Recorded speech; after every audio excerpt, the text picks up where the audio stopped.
जय हिंद दोस्तों। आज की इंडियन ज्योग्राफी की इस क्लास के अंतर्गत हम लोग सबसे इंपॉर्टेंट टॉपिक भारत का जलवायु इसको समझने का प्रयास करेंगे। देखो, ये पूरा टॉपिक अपने में बहुत कॉन्सेप्चुअल है। यहां पर फैक्ट के साथ साथ आपको इसके पीछे का कारण समझना बहुत जरूरी है। मानसून क्या है, मानसून क्यों है, मानसून के पीछे कारण क्या है, मानसून कैसे आता है कैसे जाता है, और इस पूरे ड्यूरेशन में, इस पूरे फेज में वो भारत के क्लाइमेट में क्या क्या परिवर्तन लेकर के आता है। इस पूरे टॉपिक को आज हम लोग अपनी इस क्लास के अंतर्गत डिटेल में समझने का प्रयास करेंगे। मेरा टारगेट यहां पर ये कि अगर आपने इससे पहले इस पूरे टॉपिक को नहीं पढ़ा है तो आज की क्लास के माध्यम से आप इस पूरे टॉपिक को कंप्लीट करो। अगर आपने इससे पहले पढ़ा है लेकिन थोड़ी बहुत कंफ्यूजन है तो वो कंफ्यूजन आज की क्लास में हम लोग यहाँ पर क्या करने वाले हैं, समाप्त करने वाले हैं। तो चलिए इस पूरे टॉपिक को स्टार्ट करते हैं। दो तीन बातें समझना, अगर आप इस पूरे टॉपिक से प्रीवियस ईयर क्वेश्चन के नेचर को देखोगे तो कैसे प्रश्न एग्जाम में बनकर के आते हैं, पहले उस बात को समझिए। पहला प्रश्न आप लिख दिया हुआ है, ये यूपीपीसी 2006 का प्रश्न है कि भारत के किस स्टेट में मानसून का आगमन सबसे पहले होता है। एक तो बहुत सिंपल प्रश्न है, आपको प्रश्न देख करके लग सकता है कि सर बहुत ही फैक्चुअल टॉपिक है, बहुत ही फैक्चुअल प्रश्न यहां पर दिया गया है। लेकिन ध्यान देना, अगली बार जब प्रश्न बनकर के आएगा ना तो प्रश्न इतना इजी नहीं बनेगा। उस प्रश्न को इतना घुमा देगा वो कि अगर आपको इसके पीछे का कारण नहीं पता तो आपको समझ में नहीं आएगा। जैसे कि 2023 का एक प्रश्न देखो आप लोग, यहां पर प्रश्न क्या कह रहा है। प्रश्न में दो स्टेटमेंट है, अतरथन और रीजन करके, ठीक है। एक स्टेटमेंट कह रहा है कि साउथ वेस्ट मानसून मौसम के दौरान तमिलनाडु का जो कोस्टल एरिया है वो शुष्क रहता है, सूखा रहता है। सेकंड रीजन क्या कह रहा है कि तमिलनाडु कोस्ट जो है वो बंगाल की खाड़ी की ब्रांच के, बे ऑफ बंगाल वाली जो ब्रांच होती है उसके पैरेलल लोकेटेड है, और इसके साथ साथ जो इसकी अरब सागर की ब्रांच है उसके रेन शेडो एरिया में आता है, वृष्टि छाया क्षेत्र में लोकेटेड है।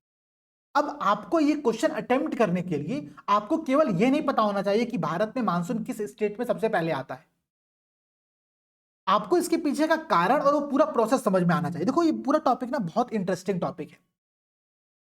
अगर हम बात करें तो हमारे संस्कृति में, हमारे कल्चर में मानसून को या फिर मैं कहूं तो बारिश को बहुत ही रोमांटिसाइज करके दिखाया भी जाता है। अब बॉलीवुड की कोई मूवी देखो, जहां पर भी कोई प्रेम प्रसंग चल रहा है वहां पर बारिश होना निश्चित है, ठीक है। इतने सारे बारिश पर गाने बने हुए हैं। लेकिन वहीं यही बारिश कई जगह पर आपदा का कारण बन जाती है, कई जगह पर डिजास्टर का कारण बन जाती है। क्यों बनती है उसको भी हम लोग समझेंगे। और देखिए, मानसून के संदर्भ में ना, बारिश के संदर्भ में एक बड़ा अच्छा एक लाइन है, दो लाइन है कि एक गरीब व्यक्ति है उसके संदर्भ में देखो बारिश का क्या महत्व होता है, फिर क्या उसकी भूमिका होती है। वो कहता है कि हमसे पूछो मिजाज बारिश का, हम जो कच्चे मकान में रहते हैं। तो ये पूरा टॉपिक बहुत इंटरेस्टिंग है। अगर आप इस पूरे टॉपिक को मेरे साथ साथ इस क्लास के माध्यम से समझने का प्रयास करोगे तो आपको एक बार में ये पूरा टॉपिक अच्छे से समझ में आ जाएगा, इस बात की गारंटी मैं आप लोगों को ले सकता हूं। तो आगे आने वाला एक घंटा आप लोगों को यहां पर उस पूरे क्लास के साथ साथ नोट्स बनाते चलना है और चीजों को समझते चलना है, ठीक है। चलिए स्टार्ट करते हैं। देखो भाई, सबसे पहला टॉपिक है कि भारत की जलवायु है क्या, भारत की क्लाइमेट जो है यहां पर वो कैसा है। तो कई बार एग्जाम में प्रश्न ये बन करके आता है, सीधे सीधे प्रश्न ये पूछता है कि भारत की जलवायु निम्न में से किस प्रकार की है। तो उसका एक सिंपल सा आंसर याद कर लो। आंसर क्या है?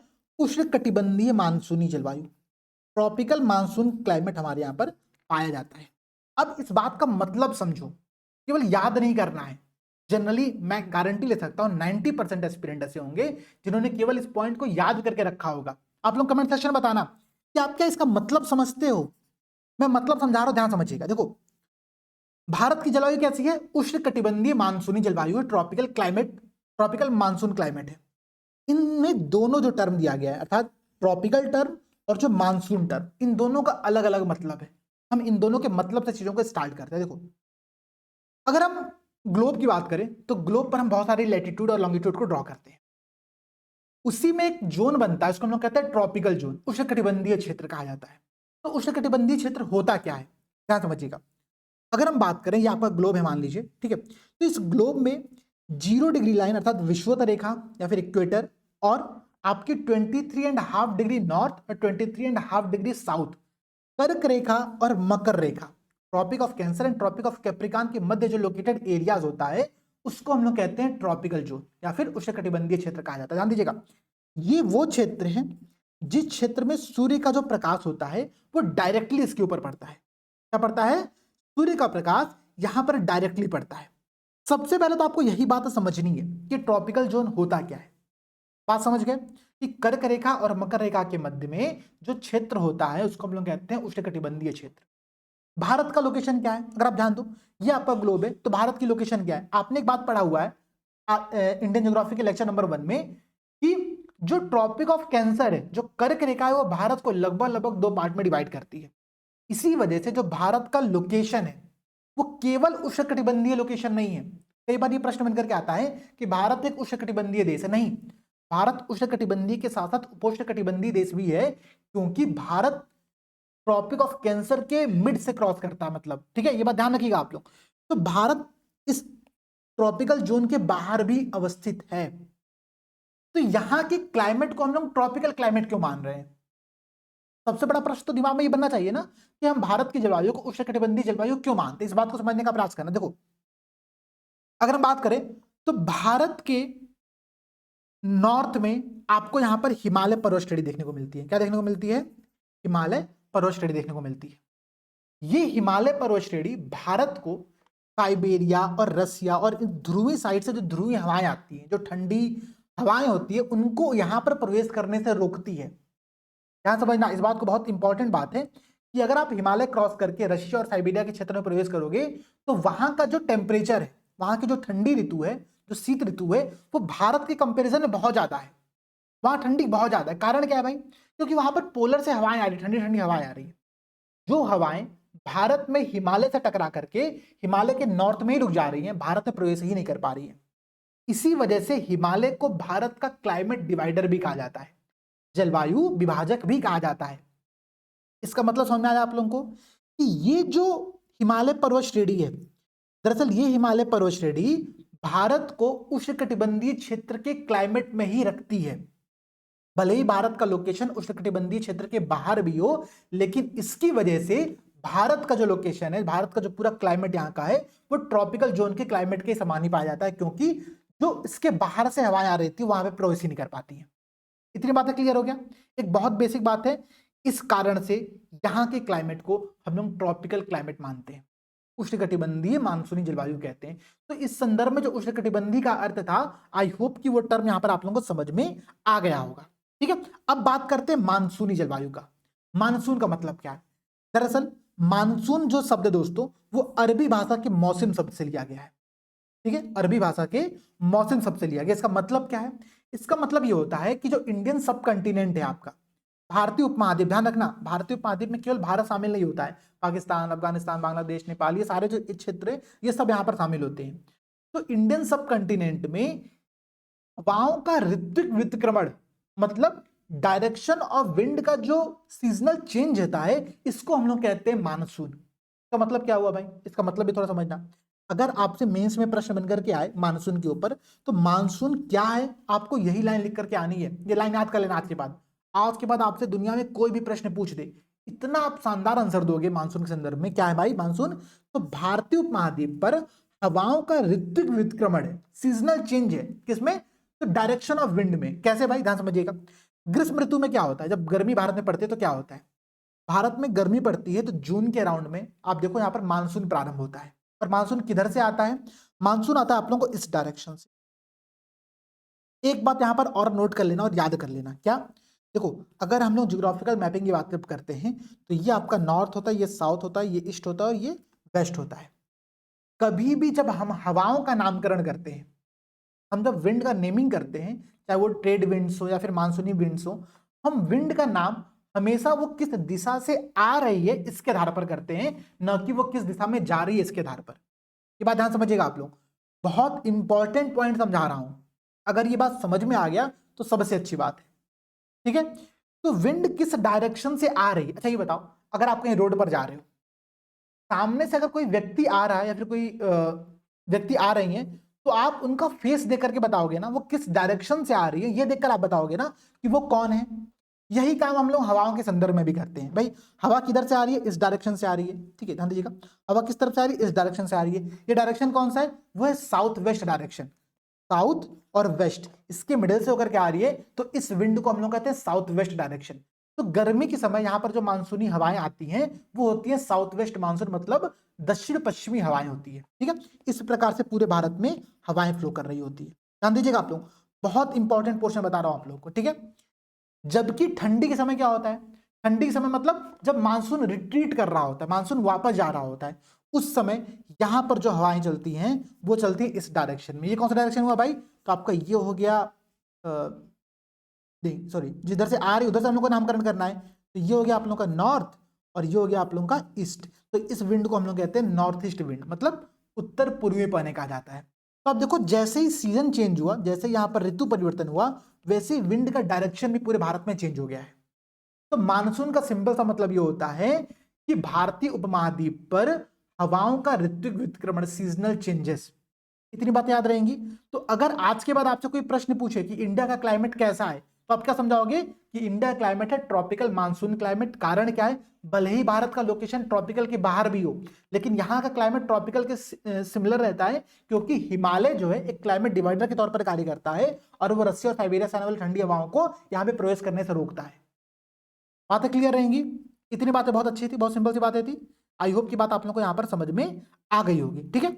अब हम लोग यहाँ से बढ़ेंगे धीरे धीरे और आगे और मानसून को समझना प्रारंभ करेंगे, ठीक है। देखो अब मानसून की पूरी प्रक्रिया कैसे होती है, आज की इस पूरी क्लास में हम लोग जिन टॉपिक को डिस्कस करने वाले हैं वो एक पूरा फेज में होगा, एक पूरा सीरीज में होगा। जैसे कि ध्यान समझिएगा, सबसे पहले हम लोग समझेंगे कि मानसून आने से पहले क्या होता है भारत के अंतर्गत। भाई मानसून जब आया नहीं है, मानसून तो आपका जून से प्रवेश करता है। देखो भारत में जो मानसून के आने का डेट होता है उसको हम लोग कहते हैं, उसको हम लोग मानते हैं 1 जून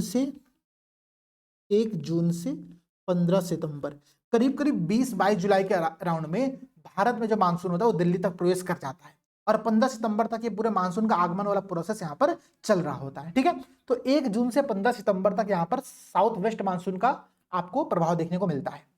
लेकिन इस जून से पहले क्या घटना घट रही होती है, देखो मानसून के आने से जस्ट पहले एक घटना घटती है, उसको हम लोग कहते हैं मानसून बर्स्ट की कंडीशन।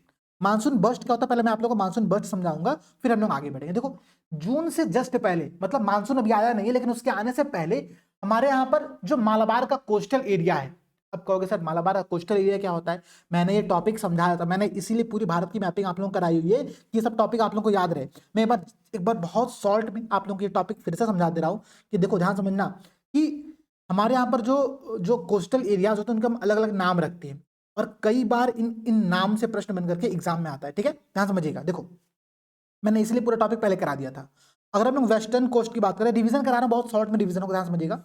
वेस्टर्न कोस्ट की बात करूं, पश्चिमी तट की बात करूं, तो कैप कुमरीन मतलब कन्याकुमारी से आपका न्यू मैंगलोरी के मध्य का जो क्षेत्र होता है इसको हम लोग कहते हैं मालाबार तट, और मैं इसी तट की अभी बात कर रहा था, ठीक है, इसी कोस्टल एरिया की मैं बात कर रहा था। क्योंकि देखो जब मानसून आ रहा है तो किधर से आ रहा है, साउथ वेस्ट मानसून है, इधर से आ रहा है। तो भारत में जो सबसे पहले जो जगह टकराएगी वो आपका यही रीजन होता है। तो कई बार प्रश्न बन करके पूछता भी है कि मानसून सबसे पहले किस राज्य में आता है। आपने देखा था 2006 वाला क्वेश्चन, ये वाला क्वेश्चन देखो, ये प्रश्न क्या कह रहा है, मानसून किस राज्य में प्रवेश करता है, कौन सा राज्य भाई वो, ठीक है। बात क्लियर है ना।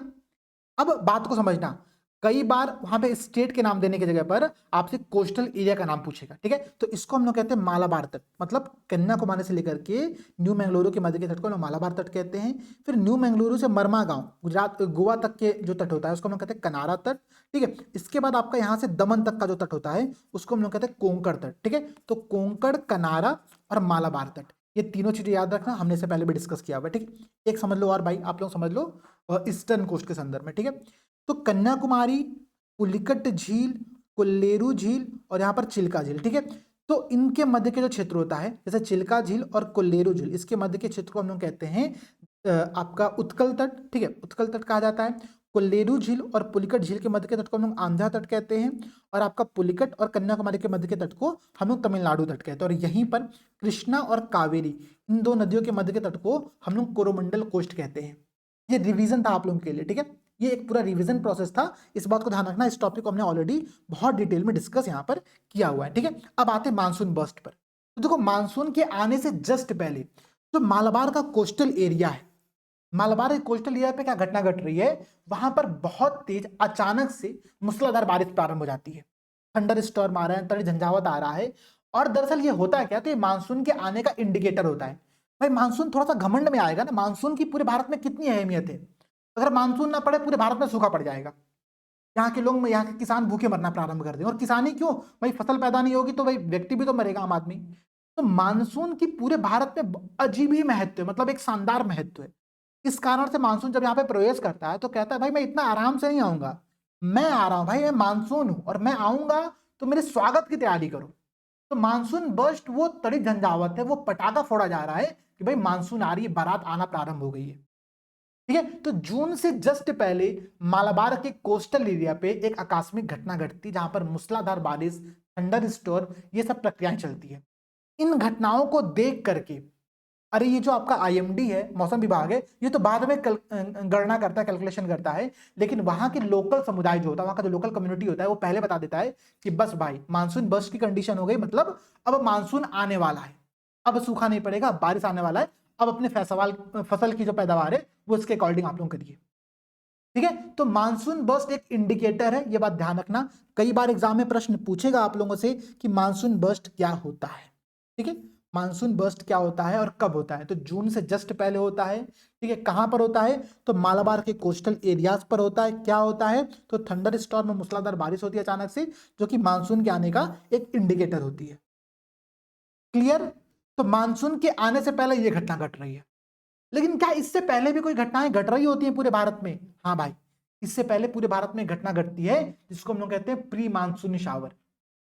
कर लीजिएगा, उसको हम लोग कहते हैं प्री मानसून शावर, मतलब मानसून के आने से पहले यहाँ पर एक शावर वाली कंडीशन होती है, हल्की हल्की छीटा बूंदाबांदी होती है, उसको हम लोग कहते हैं प्री मानसून शावर। समझते हैं कि प्री मानसून शावर होता क्या है। देखो यहाँ पर दो तीन बातें मैं आप लोगों को बहुत डिटेल में समझाऊंगा और यहीं से हम लोग का मानसून का पूरा प्रोसेस समझना हम लोग प्रारंभ कर देंगे। देखो क्या होता है, अगर हम भारत की बात करें तो भारत के जस्ट मिडिल से आपके ट्रॉपिक ऑफ कैंसर या फिर कर्क रेखा पास कर रही होती है।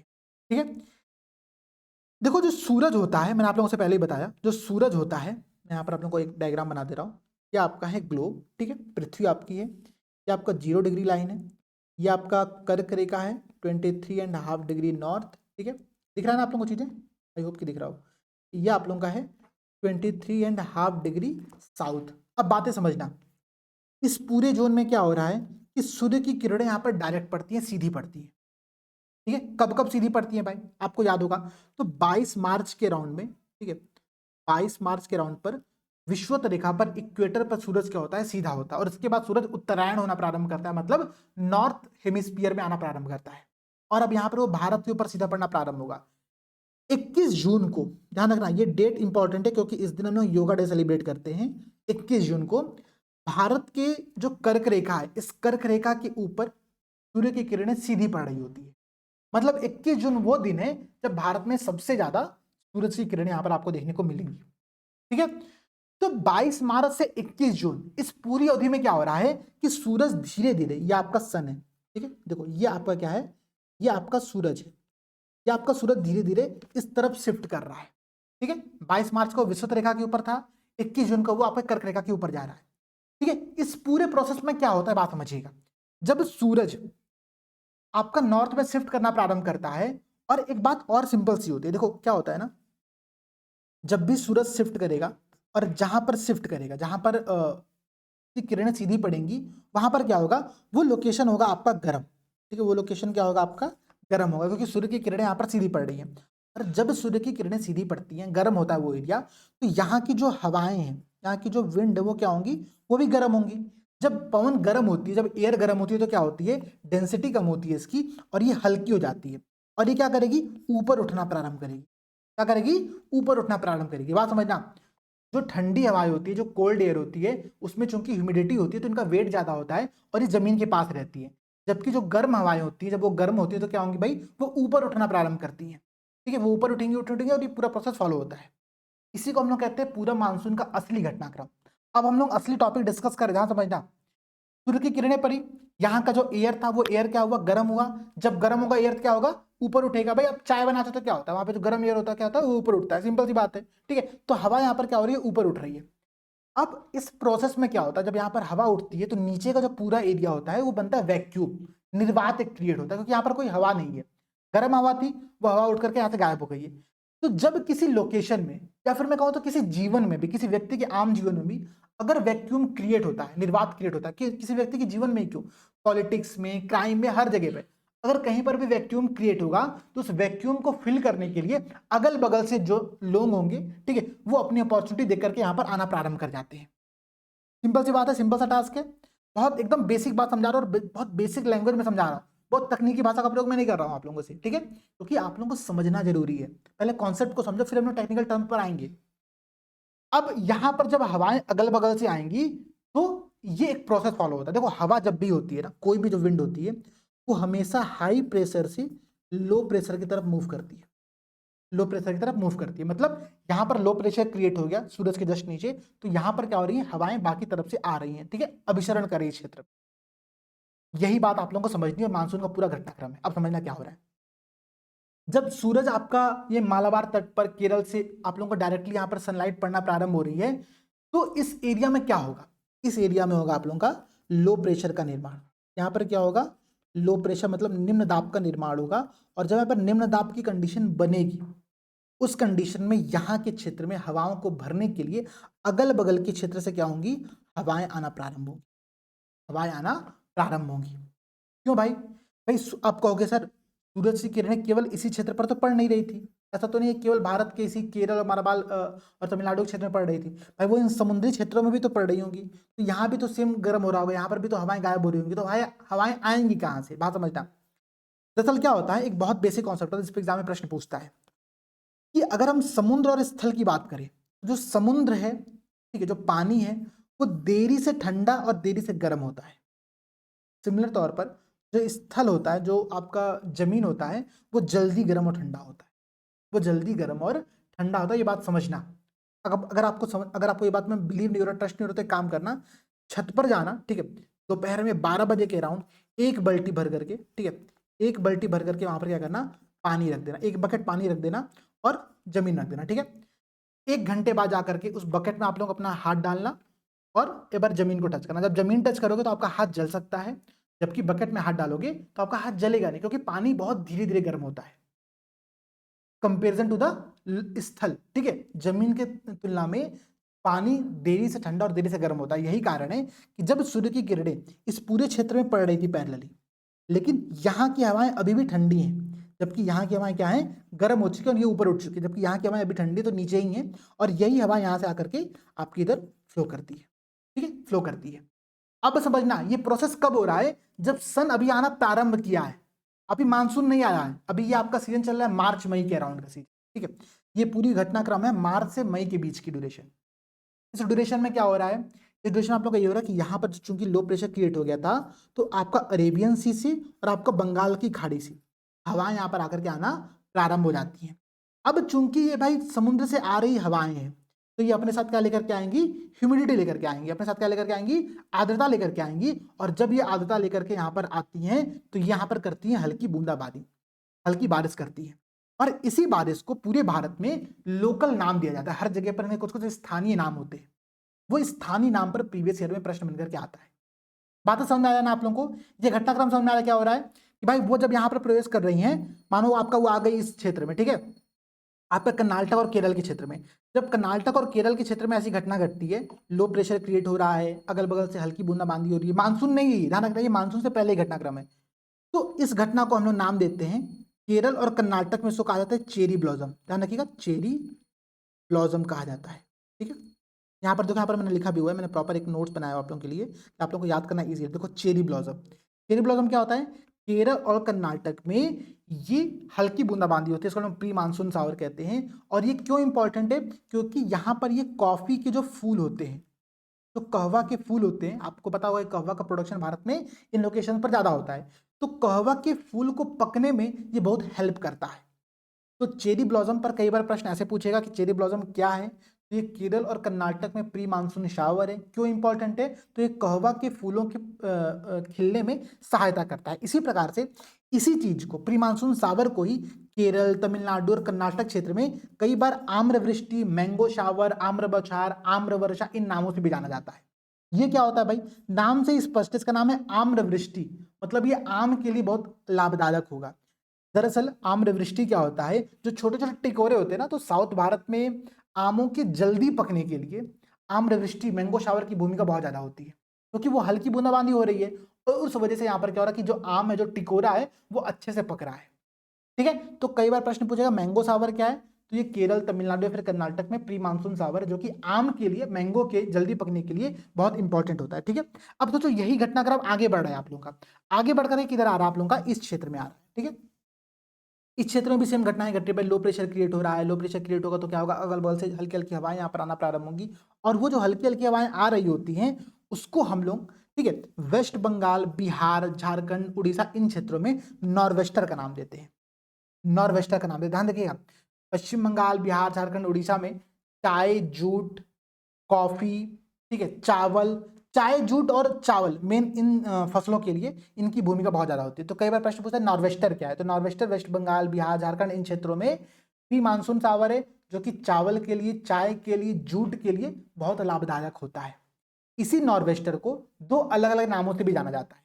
वेस्ट बंगाल में इसी को हम लोग कहते हैं काल बैसाखी। क्या कहते हैं, काल बैसाखी। ये नॉर्वेस्टर का स्थानीय नाम है, कारण समझना क्यों नाम है स्थानीय नाम।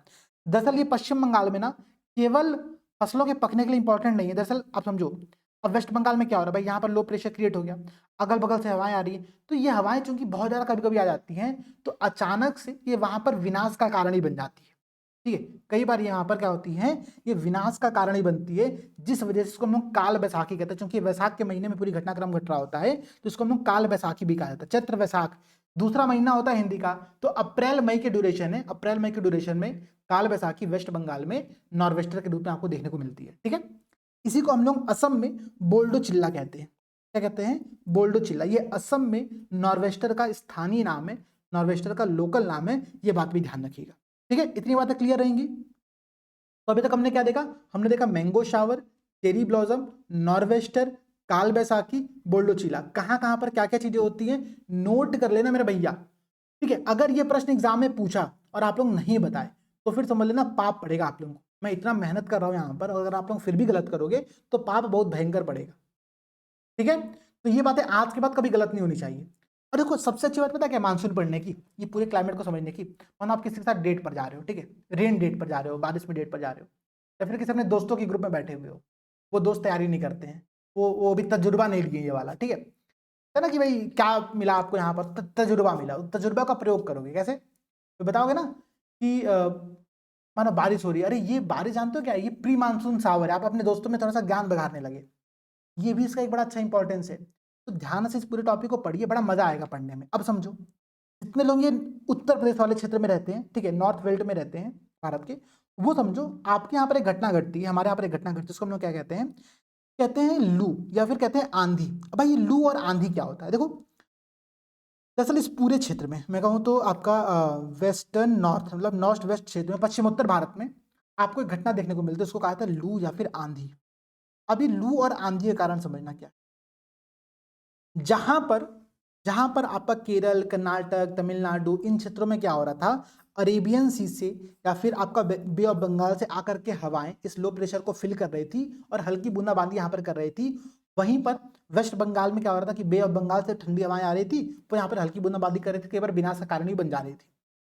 सिमिलर कॉन्सेप्ट क्या होता है जब हमका नॉर्थ वेस्ट भारत में, मतलब पश्चिमोत्तर भारत में, राजस्थान, उत्तर प्रदेश, इन क्षेत्रों में जब आपका यहाँ पर लो प्रेशर क्रिएट होता है, ठीक है, जब यहाँ पर लो प्रेशर क्रिएट होता है तो यहाँ पर हवाएं फिल करने के लिए कहाँ से आएंगी भाई। दरअसल देखो एक बात और समझना, ये प्री मानसून सावर है, इसका एक पीछे सबसे बड़ा कारण यहाँ पर और भी है कि यहाँ पर जो लो प्रेशर क्रिएट हो रहा है ये कमजोर लो प्रेशर है। भाई अगर बहुत स्ट्रांग लो प्रेशर होता तो मानसून लेकर के नहीं आ जाता, तो मानसून को आकर्षित करता ना, ये मानसून लेकर के आता। ये अभी बहुत कमजोर है, ये अभी बहुत ज्यादा हाई लो प्रेशर नहीं बना हुआ है यहाँ पर। ठीक है, हल्का निम्न दबाव की कंडीशन बनी है और बहुत ज्यादा दूर से ये हवाओं को अपनी तरफ आकर्षित नहीं कर पा रहा है, ये केवल अपने सराउंडिंग एरियाज की हवाओं को आकर्षित कर रहा है। तो पश्चिम उत्तर भारत में जब ऐसी घटनाएं बनती हैं तो भाई उनके सराउंडिंग में तो कहीं कोई समुद्र है ही नहीं, तो ये अपने अगल बगल के शुष्क हवाओं को ही आकर्षित करता है। ठीक है, सूखी हवाओं को ही आकर्षित करता है। इस वजह से पश्चिमोत्तर भारत में जब लो प्रेशर बनता है तो यहाँ पर जो हवाएं फ्लो होती हैं उनमें ह्यूमिडिटी नहीं होता है, उनमें आर्द्रता नहीं होती है और वो सूखी होती हैं, और सबसे गंदा कारण बनती है लू का। ठीक है, आपको पता है लू के कारण से भारत में बहुत सारे लोगों की मृत्यु होती है। प्रयागराज, लखनऊ, दिल्ली, इस बार तो अच्छे बहुत घटनाएं देखने को मिला, बहुत सारे न्यूज़ देखने को मिला। कोई असेंबली में मर रहा है, कोई टीचर वहाँ पे पढ़ा रहे थे, इलेक्शन, लोकसभा का इलेक्शन चल रहा था, वहाँ पे असेंबली में लोकसभा के इलेक्शन में ड्यूटी लगी हुई थी कई सारे टीचर्स की, उनकी डेथ हो गई वहाँ पर। तो लू इसका बहुत बड़ा कारण बनता है, क्योंकि भाई एक तो ह्यूमिडिटी यहाँ पर है नहीं, हवाएं जो फ्लो कर रही है उसमें भी बिल्कुल आर्द्रता नहीं है, और गर्मी इतनी ज्यादा है कि पानी सूख जा रहा है, तो डिहाइड्रेशन की कंडीशन हो रही है। तो लू या आंधी का कारण क्या है कि यहाँ पर जो लो प्रेशर बन रहा है वो हल्का लो प्रेशर है, वो कमजोर लो प्रेशर है, वो मानसून को आकर्षित नहीं कर पा रहा है, और वो अगल बगल से अपनी जो शुष्क हवाएं हैं, ड्राई एयर है, उनको ही केवल आकर्षित कर रहा है, जिस कारण से यहाँ पर लू चल रहा है और धूल भरी आंधियां चल रही है। तो कई बार प्रश्न पूछता है कि लू क्या है या फिर आंधी क्या है, तो लू या आंधी नॉर्थ भारत के इस पूरे बेल्ट में प्री मानसून सावर है। शावर तो नहीं है मतलब, लेकिन प्री मानसून एक एक्टिविटी, एक घटना है जो यहाँ पर घट रही है, फिनोमिना है पूरा। बात समझ में आया? तो देखो अभी अब तक हमने क्या देख लिया, हमने लू आंधी देख लिया, हमने नॉर्वेस्टर देखा, नॉर्वेस्टर के दो रूप हमने देखे, बंगाल में कालवैसाखी, असम में बोडो चीला, हमने केरल, कर्नाटक, तमिलनाडु के तट पे हमने दो घटनाएं देखी, मैंगो शावर और चेरी ब्लॉसम। ठीक है, ये सब याद रहेगा, अच्छा टॉपिक था ना। तो आपने क्या क्या पढ़ लिया, आपने पढ़ लिया प्री मानसून सावर, आपने पढ़ लिया मानसून बस्ट। मैं आता हूँ टॉपिक पर। देखो हमने इस पूरी सीरीज में अभी तक क्या क्या चीजें देख ली। हमने मार्च से लेकर के मई तक का एक पूरा घटनाक्रम जो कि प्री मानसून सावर के नाम से था, जिसके अंतर्गत हमने 5-6 लोकल नाम्स वहां पर देखे, उनको हमने कवर कर लिया। ठीक है, क्लियर है? क्यों होता है, क्या होता है, सब बातें समझ आ गया। सूर्य आपका उत्तरायण की तरफ शिफ्ट हो रहा था, जैसे तो ट्रॉपिक ऑफ कैंसर की तरफ जा रहा है, तो जहां जहां पर उसकी सन की किरण डायरेक्टली पड़ी वहां पे लो प्रेशर क्रिएट हो रहा है। एक बात और समझना, ये लो प्रेशर ना पूरा वेरी करता है, इस पूरे रेंज में, ट्रॉपिकल रेंज में लो प्रेशर वेरी कर रहा होता है सूर्य के साथ साथ। ठीक है, और यही कारण है मानसून के आने और जाने का। जैसे जैसे लो प्रेशर शिफ्ट होगा वैसे वैसे मानसून की तरफ हवाएं शिफ्ट होना प्रारंभ हो जाती है। ठीक है, तो प्री मानसून सावर आपको मार्च से मई के ड्यूरेशन में दिख रहा है, मानसून बस्ट आपको जून से जस्ट पहले, ठीक है, मतलब मई के एंड में आपको ये देखने को मिलता है। कहां पर, तो ये आपको देखने को मिलता है मालाबार कोस्टल एरियाज पर। ठीक है, जून से पहले। अब स्टार्ट हो रहा है सबसे इंपॉर्टेंट टॉपिक, मानसून का आगमन। अब करते हैं हम लोग असली मानसून को समझना प्रारंभ। ठीक है, अब यहां पर समझेंगे इस पूरे इंपॉर्टेंट टॉपिक को, बहुत इंपॉर्टेंट टॉपिक है, बहुत प्यारा टॉपिक है, ध्यान से समझिएगा। देखो अब मानसून की उत्पत्ति कैसे होती है इस बात को समझते हैं। सबसे पहले मानसून की उत्पत्ति कैसे होती है ये बात समझना बहुत जरूरी है। हालांकि ये तो मैंने आपको समझा ही दिया कि भाई देखो क्या हो रहा है कि सूर्य की किरणें सीधी पड़ रही हैं। इसके पीछे एक सबसे बड़ा कॉन्सेप्ट यहाँ पर ये होता है मानसून के संदर्भ में कि यहाँ पर, ठीक है, इस पूरे रीजन में आपको जो तिब्बत का पठार वाला क्षेत्र है, जब सूर्य की किरणें ट्रॉपिक ऑफ कैंसर की तरफ शिफ्ट होती है तो ये यहाँ पर चूंकि इसकी हाइट ज्यादा है, सन की किरणें यहाँ पर और डायरेक्टली पड़ रही हैं, तो यहाँ पर एक लो प्रेशर क्रिएट होता है, लो प्रेशर क्रिएट होता है, और ये लो प्रेशर शक्तिशाली लो प्रेशर है। तो अब ये क्या करेगा, अपनी अपने तरफ सभी हवाओं को आकर्षित करना प्रारंभ करेगा। कौन सी हवाएं आएंगी भाई, तो देखो ध्यान समझना, एक ट्रेड विंड होता है, आपने ट्रेड विंड पढ़ा होगा।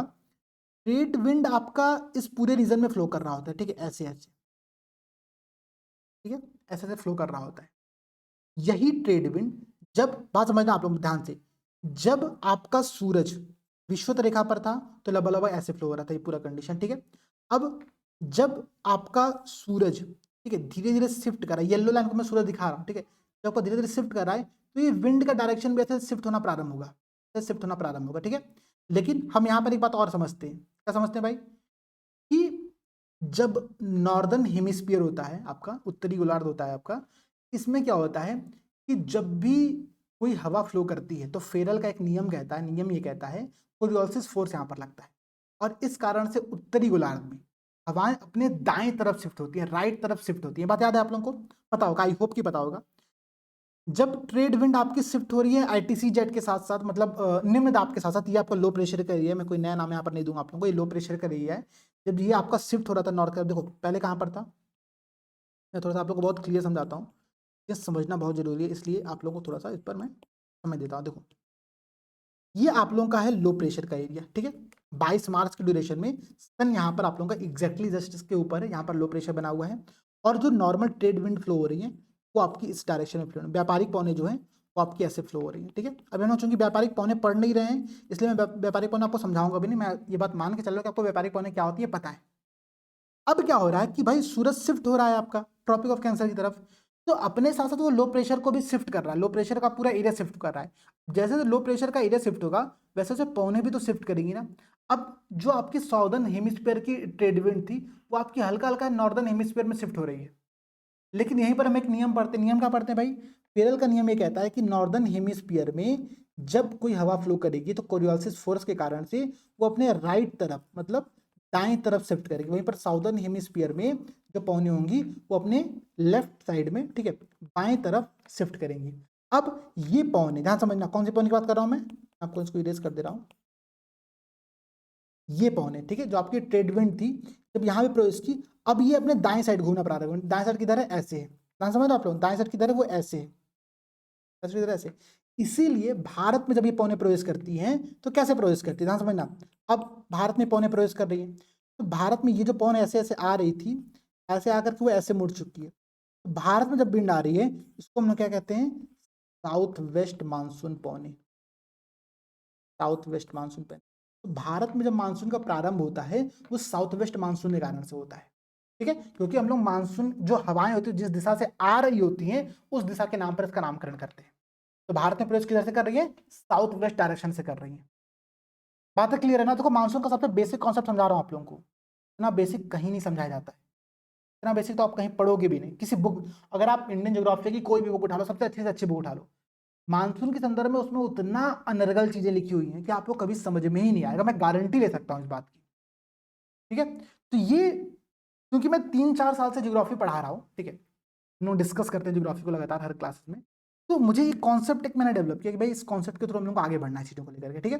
तो हम लोग यहाँ पर इस पूरे प्रक्रिया को फॉलो करें। अब बात समझना, मानसून आपका यहाँ पे आना प्रारंभ हो चुका है, भारत में प्रवेश कर रहा है। अब ये घटनाक्रम कैसे होता है और कैसे कैसे पूरे भारत में फ्लो करता है इस बात को समझते हैं। देखो ये आपका भारत का मैप है, ठीक है, ये तो हम समझ चुके थे, कहाँ गया भारत का मैप भाई, ये रहा आपका भारत का मैप, ठीक है।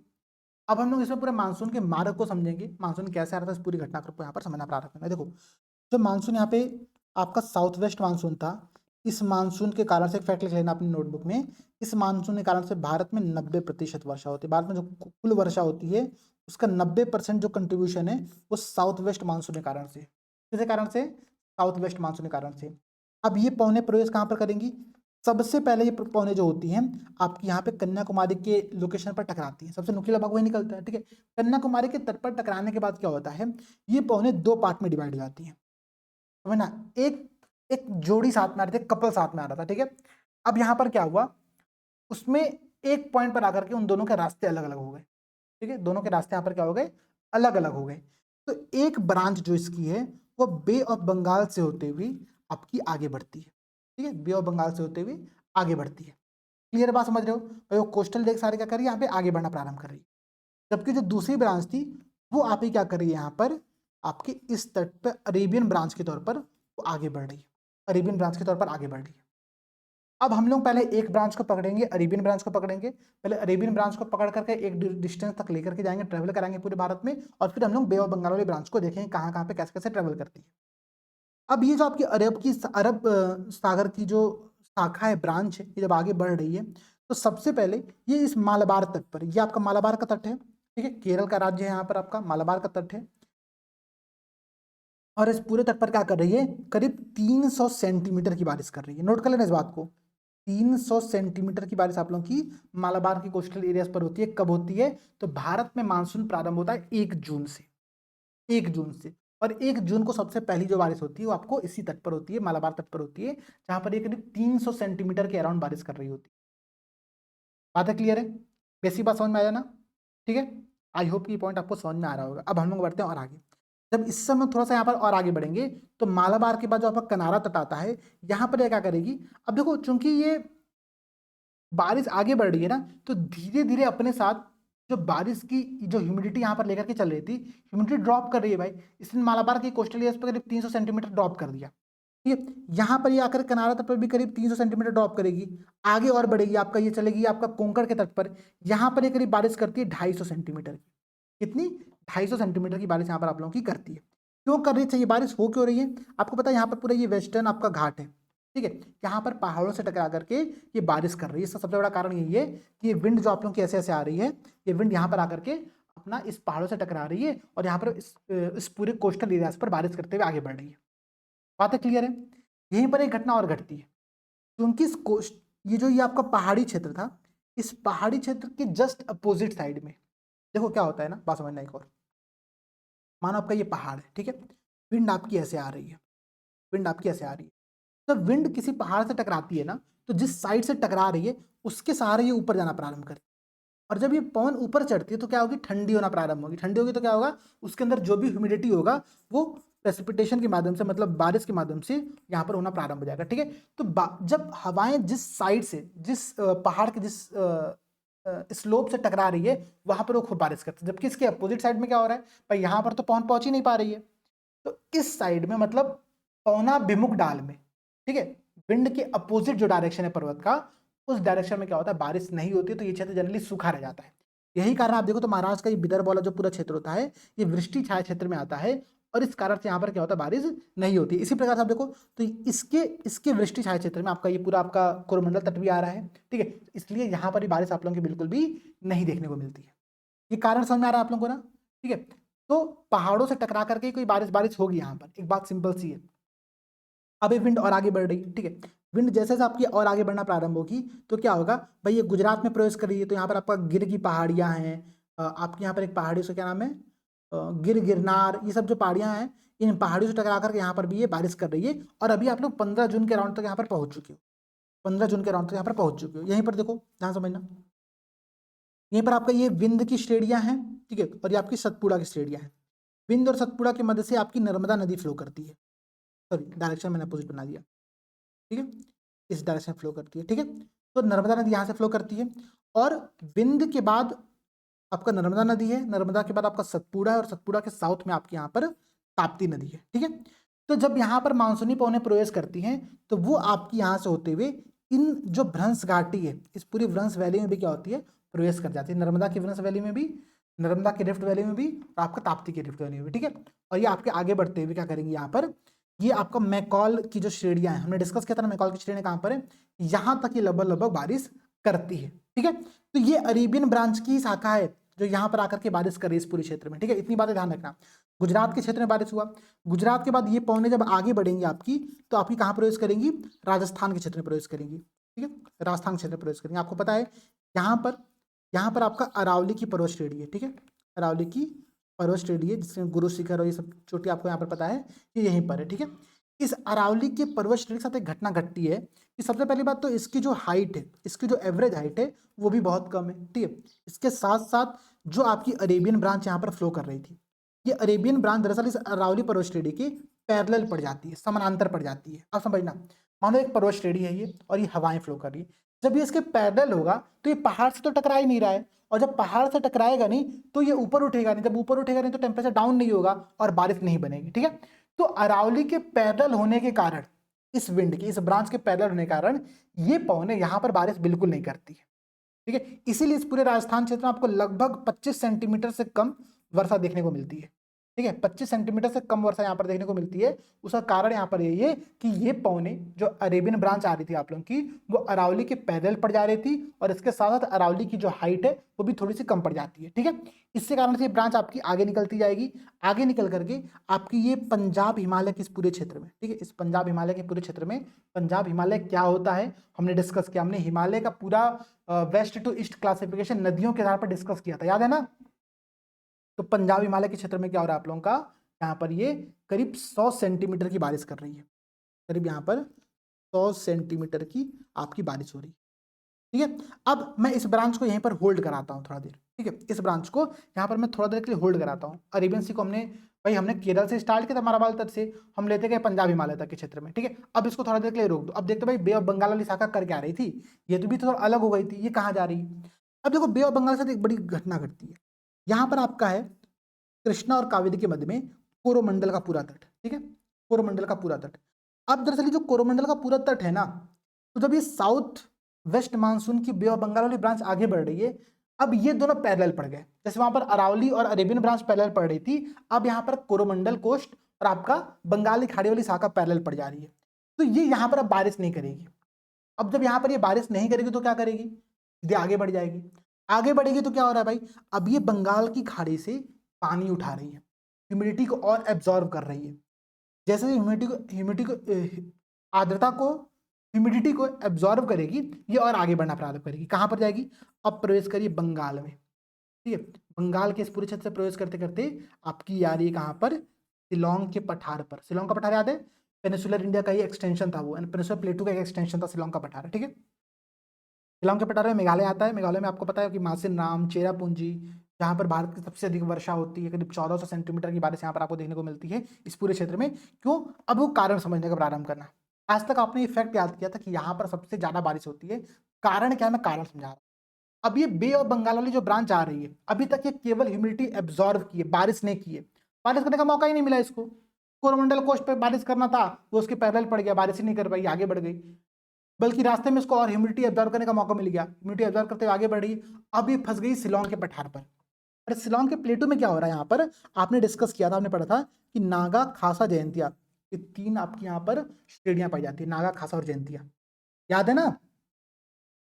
अब ये पौने जो बंगाली खाड़ी वाली शाखा आ रही थी, अब वो क्या हुई यहाँ पर, इन नागा, खासा और जयंतियों में जो वो होता है ना कि भाई भूल भुलैया, तो नागा, खासी और जयंतिया के इस पूरे भूल भुलैया के इस पूरे पठार क्षेत्र में वो पौने फंस करके रह जाती है, यहाँ से निकल नहीं पाती। वो कभी इधर कभी उधर कभी उधर, उसी में आपस में फ्लो कर रही हैं, क्योंकि रास्ता है नहीं, सब एक दूसरे से अलग, अगल बगल आपको पठारी क्षेत्र देखने को मिल रहा है, आपको पहाड़ देखने को मिल रहा है। तो नागा, खासा, जयंतिया में ये बे ऑफ बंगाल वाली ब्रांच आकर के फंस जाती है, और इसी कारण से इस पूरे क्षेत्र में बहुत बड़ी मात्रा में बारिश करती है। इस पूरे क्षेत्र में बहुत बड़ी मात्रा में बारिश करती है, सबसे बड़ा कारण यहाँ पर यही। अब जब यहाँ पर ये पूरी बारिश कर देगी, मतलब अपने मन का सारा पानी यहाँ पे ड्रॉप कर देगी, अब ये ड्रॉप करने के बाद क्या करिए भाई, पूरा बारिश हो गया, काम खत्म हो गया इसका।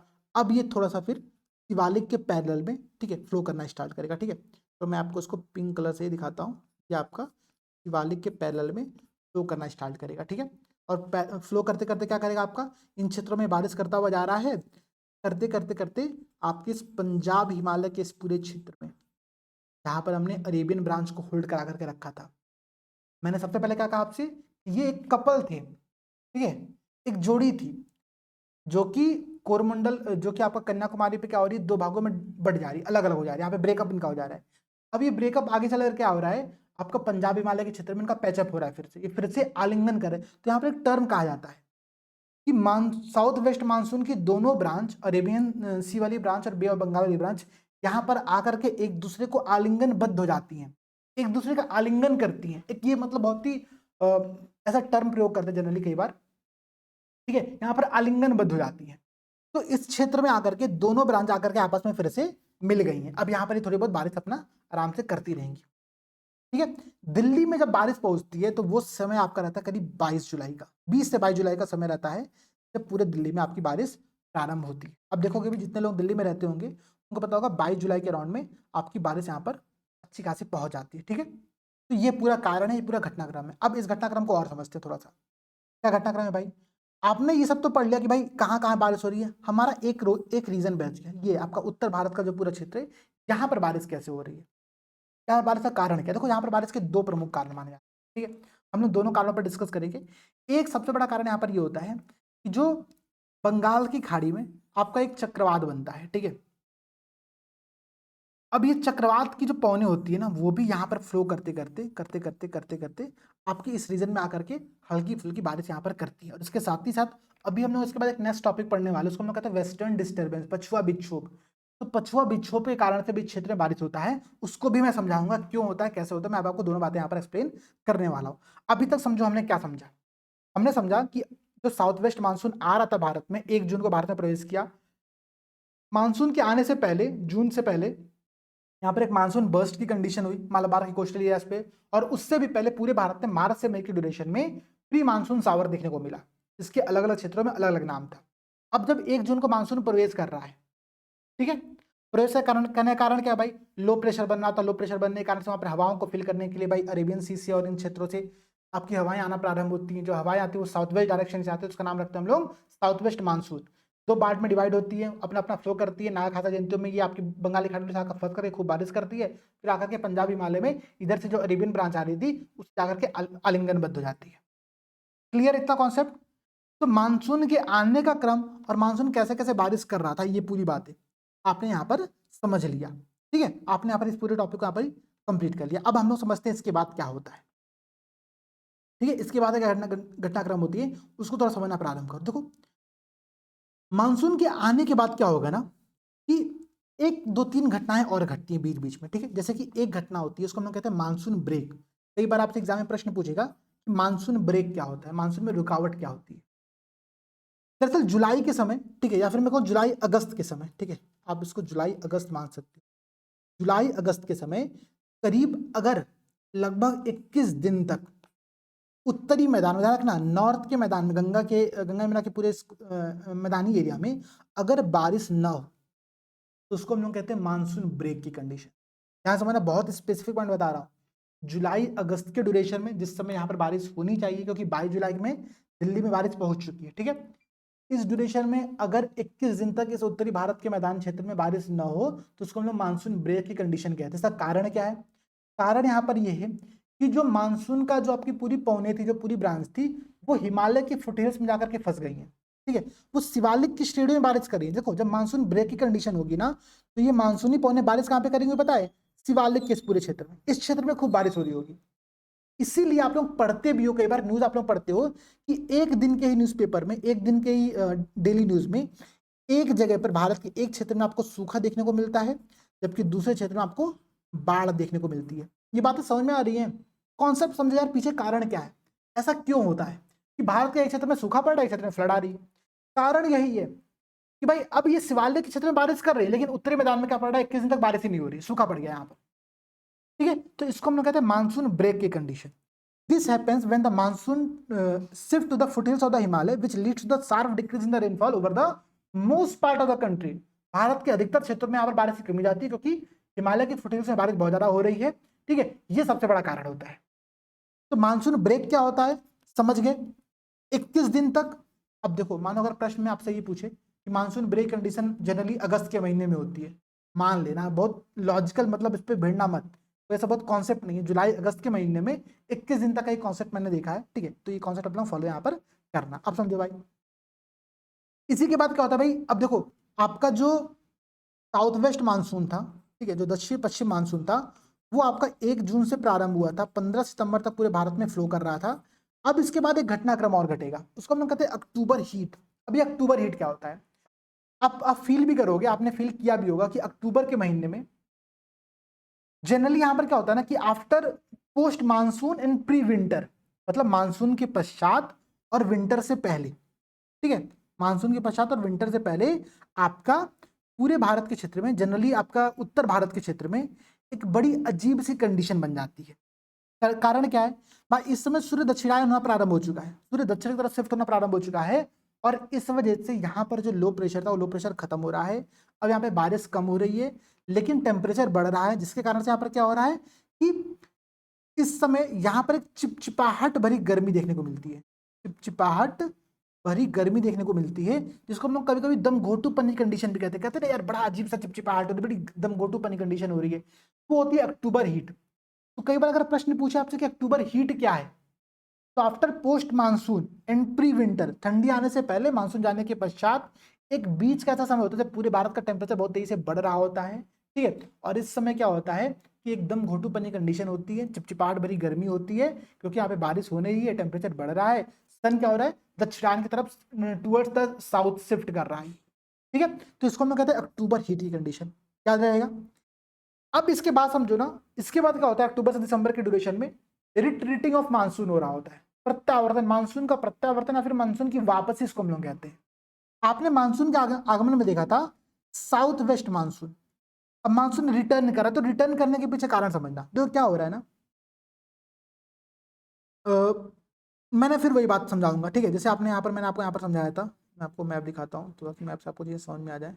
आ गया भाई मैप, मैप चलो मैं यहाँ पर मैप बना दे रहा हूँ, देखो ये आपका है भाई, सिंपल सा कॉन्सेप्ट है, ठीक है भाई। आपका ये लो प्रेशर एरिया है, ठीक है, ये विंड का डायरेक्शन है, ट्रेड विंड का जनरली सामान्य तौर पर। अब जब सूर्य दक्षिण तरफ शिफ्ट होगा, ये भी धीरे धीरे क्या होगी, पौने ऐसे शिफ्ट होना प्रारंभ हो जाएंगी, ठीक है। अब आपको कहोगे सर यहाँ पर डायरेक्शन तो चेंज नहीं हो रहा है, अरे मेरे भैया, ये पहले से ही आपका सेम हेमिस्फीयर में फ्लो कर रही थी ना, आपका इधर ही फ्लो कर रही थी, हमको इधर ही पढ़ना है, तो इसका जो डायरेक्शन रहता है वो नॉर्थ ईस्ट डायरेक्शन ही रहता है। बात समझना, देखो मैं फिर से बहुत बेसिक समझा रहा हूँ, देखो क्या हो रहा है समझो। आपका जो मानसून है, जब मानसून वापस जा रहा है, उस समय क्या हो रहा है, मानसून वापस क्यों जा रहा है, क्योंकि सूर्य अब आपका दक्षिणायन की तरफ टुवर्ड द साउथ मकर रेखा की तरफ, ट्रॉपिक ऑफ कैप्रिकॉर्न की तरफ शिफ्ट होना प्रारंभ हो चुका है। ठीक है, तो मतलब जो बीच में लो प्रेशर बन रहा था और आपकी ये जो ट्रेड विंड्स थी, जो व्यापारिक पौने थी, अब ये पूरा घटनाक्रम क्या होगा, ये आपका धीरे धीरे साउथ की तरफ, दक्षिण की तरफ क्या होगा, शिफ्ट होना प्रारंभ होगा। बातें समझ रहे हो? इसको हम करते धीरे धीरे साउथ की तरफ शिफ्ट।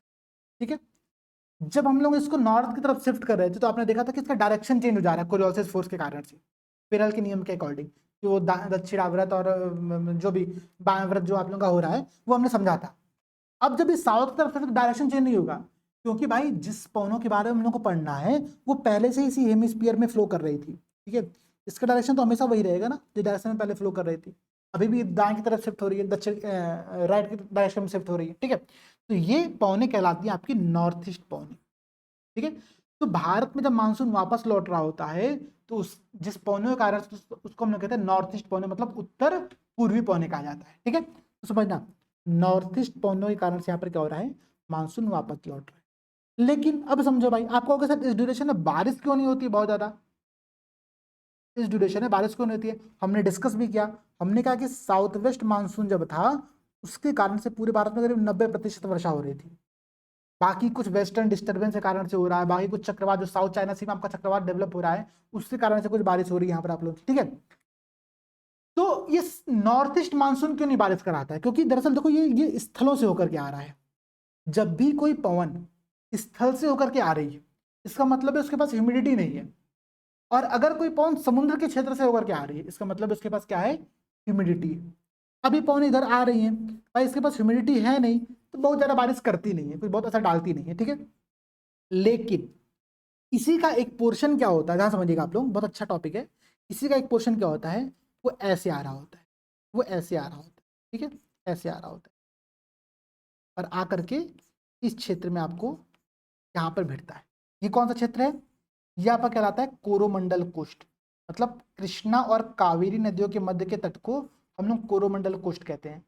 इसीलिए हम लोग एक बात पढ़ते हैं, क्वेश्चन बनता है एग्जाम में, कि निम्नलिखित में से किस क्षेत्र में साउथ वेस्ट मानसून के कारण से बारिश नहीं होती है। कौन सा तट है, कोरोमंडल कोस्ट में बारिश नहीं हो रही। क्यों भाई, क्योंकि साउथ वेस्ट मानसून ऐसे फ्लो कर जा रही है, जो बंगाली खाड़ी वाली शाखा थी उसके पैरेलल पड़ जा रही थी, तो बारिश यहाँ पर नहीं हो रहा था। लेकिन जो नॉर्थ ईस्ट वाली मानसून आ रही है वो इन क्षेत्रों में तो सूखी आ रही है, लेकिन इसकी जो पोर्शन बे ऑफ बंगाल के ऊपर से होकर के आ रहा है। ठीक है, यहाँ पे वो क्या कर रहा है, वो ह्यूमिडिटी को एब्जॉर्व कर रहा है, और ह्यूमिडिटी को एब्जॉर्व करने के बाद इस कोरोमंडल के क्षेत्र में वो क्या करेगा, बारिश करेगा। तो कोरोमंडल एरिया में जो बारिश होती है वो होती है आपकी नॉर्थ ईस्ट मानसून के कारण से, उत्तर पूर्वी मानसून के कारण से यहाँ पर क्या होता है, बारिश होती है। करीब 100 सेंटीमीटर ये क्या करती है, यहाँ पर आप लोगों को बारिश करती है। ठीक है, करीब 100 सेंटीमीटर बारिश करती है। इतनी बातें क्लियर रहेंगी ना।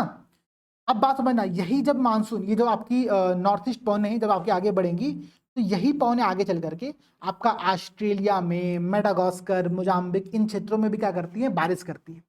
और इसी चीज को ना, इसी टॉपिक को, इसी पोर्शन को हम लोग कहते हैं स्यूडो मानसून। स्यूडो मानसून कहते हैं, या फिर इसको हम लोग कहते हैं ग्लोबल मानसून, मतलब वैश्विक मानसून। क्योंकि भाई वो केवल भारत में मानसून नहीं ले आ रही हैं, वो कुछ अन्य क्षेत्र जैसे कि मेडागास्कर, मोजाम्बिक, ऑस्ट्रेलिया, और इन क्षेत्रों तक पहुंचने से पहले ये समुद्र से होकर के जा रही है, इसलिए ह्यूमिडिटी को एब्जॉर्व कर रही है और इन क्षेत्रों में जाकर के बारिश कर रही है। तो इसको हम लोग कई बार स्यूडो मानसून या फिर ग्लोबल मानसून का भी नाम देते हैं।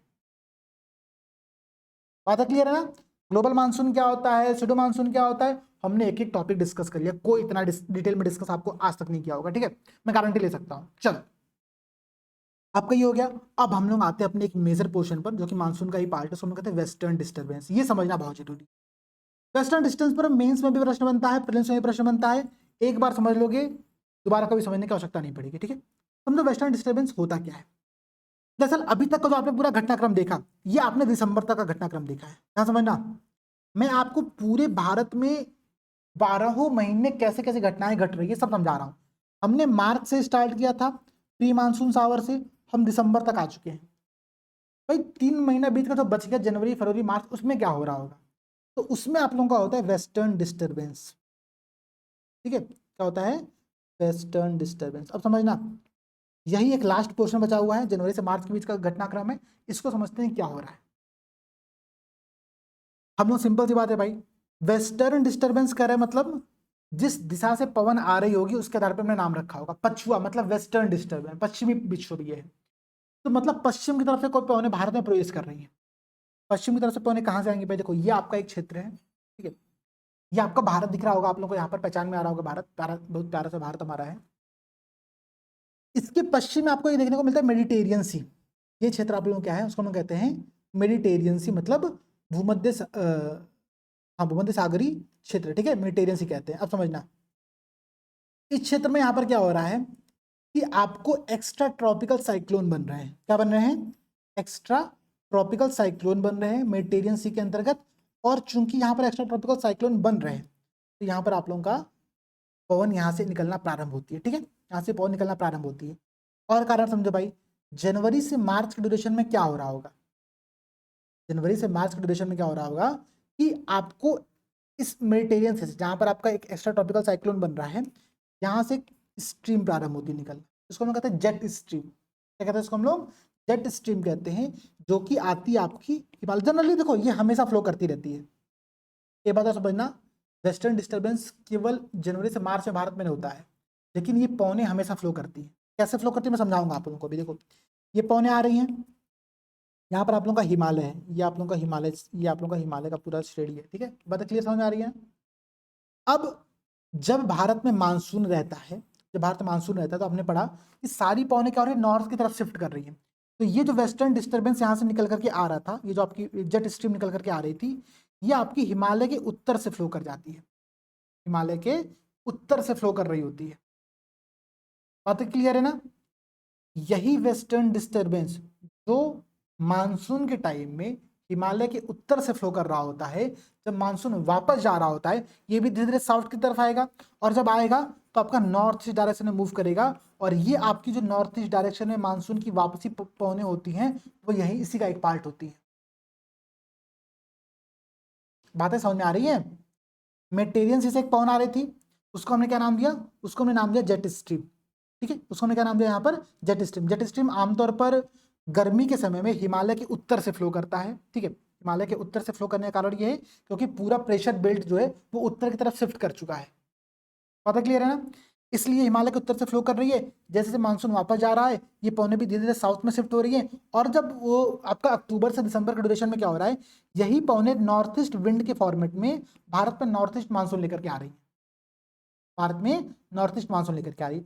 फिर जनवरी में क्या हो रहा है, ये थोड़ा सा आप लोगों का, ठीक है, ये थोड़ा सा आप लोगों का और शिफ्ट हो रहा है आप लोगों का साउथ में। और जब ये और साउथ में शिफ्ट होगा तो हिमालय की चोटियों से टकराएगा, हिमालय की इस पूरी श्रेणी से टकराएगा।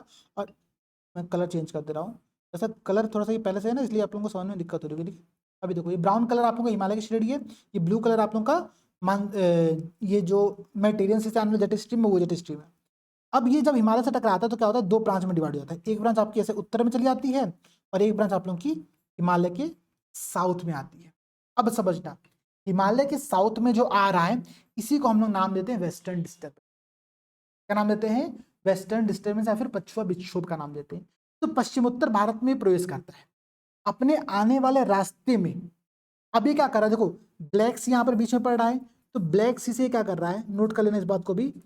ये जो वेस्टर्न डिस्टर्बेंस होता है ये ब्लैक सी से ह्यूमिडिटी को लेता है, आर्द्रता को लेता है, और ये आर्द्रता लेकर के प्रवेश करता है किस क्षेत्र में? ये आपका ईरान, अफगानिस्तान और पाकिस्तान का क्षेत्र है, ठीक है। देखो ये अफगानिस्तान, ईरान और पाकिस्तान का क्षेत्र है, जिसको हम लोग क्या कहते हैं?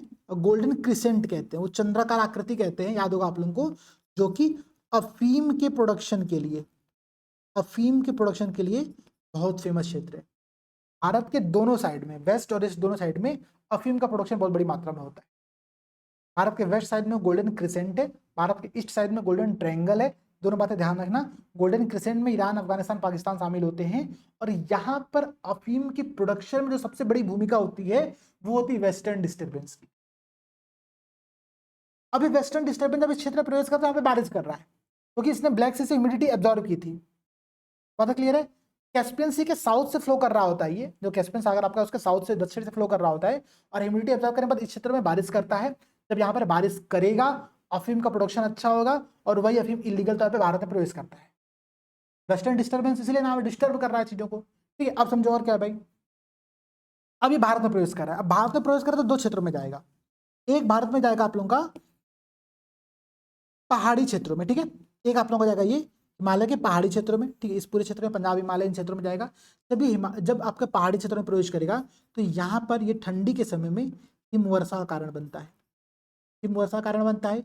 इसी समय आप देखो फ्लैश फ्लडिंग होती है। फ्लैश फ्लडिंग होती है, अचानक से बहुत बड़ी मात्रा में बाढ़ आ जाती है, फ्लैश फ्लडिंग होता है, हिमवर्षा होता है, ठीक है। और इसी क्षेत्र में ये सेब का प्रोडक्शन में अपनी भूमिका को निभाता है। एप्पल का प्रोडक्शन इसी कारण से होता है इस क्षेत्र में, ठीक है। क्योंकि ये पहाड़ी क्षेत्र पे क्या कर रहा है, हिमवर्षा कर रहा है, फ्लैश फ्लडिंग हो रही है, बारिश हो रही है, तो वहां पर एक अच्छा खासा माहौल बनाकर इसने रखा हुआ है।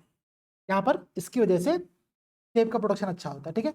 तो वहां पर अफीम का प्रोडक्शन हो रहा था, हिमालयी क्षेत्रों में आपका सेब का प्रोडक्शन अच्छा हो रहा है। और जब यही आपका मैदानी क्षेत्र में प्रवेश कर रहा होता है, ठीक है, तो देखो मैदानी क्षेत्र में प्रवेश करते करते करते आपका उत्तर प्रदेश भी आता है। उत्तर प्रदेश आप आगे आपका पश्चिम बिहार क्षेत्र में भी जाता है, मतलब पश्चिम बिहार तक आपको इसके कारण से बारिश देखने को मिल जाती है। करीब आपके यहाँ पर 25 सेंटीमीटर के अराउंड इसके कारण से बारिश आप लोगों की 25 नहीं 10 सेंटीमीटर के अराउंड इसके कारण से आप लोगों को बारिश देखने को मिलता है, ठीक है। इसके कारण से बारिश देखने को मिलता है।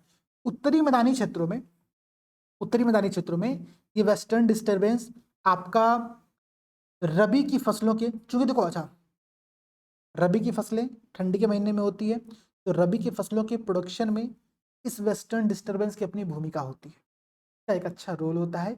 ये बात भी यहाँ पर समझिएगा।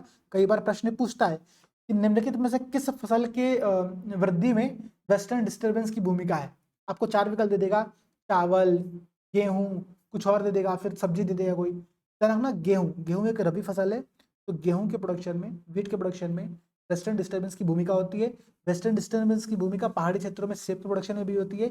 इसी ड्यूरेशन में यहाँ पर हिमवर्षा या फिर फ्लैश फ्लडिंग कर रहा होता है, यही आपका अफीम के प्रोडक्शन में भूमिका निभा रहा होता है, ठीक है। तो इस सारी बातें समझो, सब एक दूसरे से मिली हुई है, सब क्या है, एक दूसरे से मिली हुई चीजें हैं और जबरदस्त चलता है। देखो यूजुअली पीक पर होता है कब, during winter months of the January and the February, with minimal effect during the monsoon months in the India. Monsoon के मंथ में बहुत ज्यादा इंपैक्ट नहीं डालता है, ठीक है, लेकिन इस समय आपका बहुत इंपैक्ट डालता है। और इसी को हम लोग एक लोकल नाम देते हैं राजस्थान के क्षेत्र में, हम लोग कहते हैं मावट। अमावट नहीं, अमावट तो खाने वाला हो गया, ठीक है, बड़ा टेस्टी होता है। अमावट नहीं, मावट की बात मैं कर रहा हूँ। मावट क्या है, राजस्थान के उत्तरी भाग में वेस्टर्न डिस्टर्बेंस से होने वाली जो वर्षा होती है उसको कहते हैं मावट हो रहा है। भाई मावट आ गया, मावट हो रहा है, क्लियर है।